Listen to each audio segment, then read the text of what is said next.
All right, number 5. A class has measured the radius, circumference, and area of various circular objects. The results are in this table. Okay. Does there appear to be a proportional relationship between circumference and area? All right. So what we are looking at in this case, I'm going to take part of the other test sheet and just cover this up if I can. What we're looking for here is just comparing circumference and area, like that is one table, right? And we have to remember rules of a proportional relationship in a table, okay?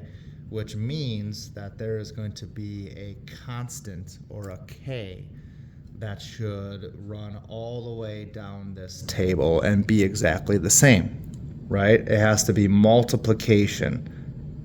That number times the same thing is going to get us the next number for this to be a constant. So what I'm going to do first is to find that multiplier in between. Remember, I need to run the opposite. So 25 times something equals 50, so 50 divided by 25 should get me that something. Okay, and, well, don't need a calculator for that, right? Keep your calculators down as much as you can. 50 divided by 25 is 2. So I need to test that 2 works all the way down. So I'm taking 31.5 times 2, and that equals 63. So I'm putting an equal symbol with a slash through it. That means it does not equal that. Therefore, I already know my rule of constant is not working. So my answer is no. It doesn't use the same constant, parentheses K, down the entire table like it should. Okay, so taking that sheet away now, because now we have a new question that goes with this. Does the equation A equals a half times radius times circumference describe the relationship in the table and explain your reasoning?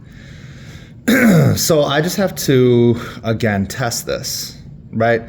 This is where, with equations, it looks crazy, kind of hurts our head. I see a A, I see a R, I see a C, but I also see R, C, and A in my table, so that's what these numbers are. So I should be able to plug those numbers in and see what happens.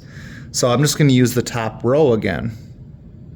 Okay, so they're telling me that A, which in the top row is 50, is equal to 1/2 times radius, which is 4,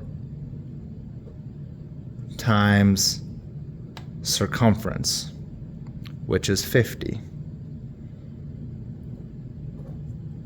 Okay, and as I run this, 1/2 of 4 is,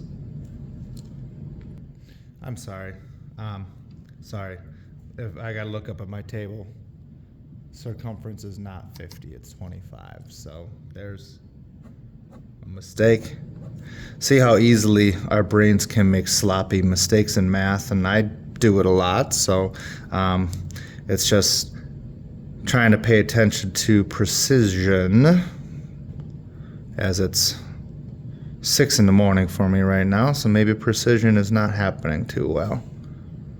Okay, it's supposed to be 25, so now 1/2 times 4, which means 1/2 of 4 is 2.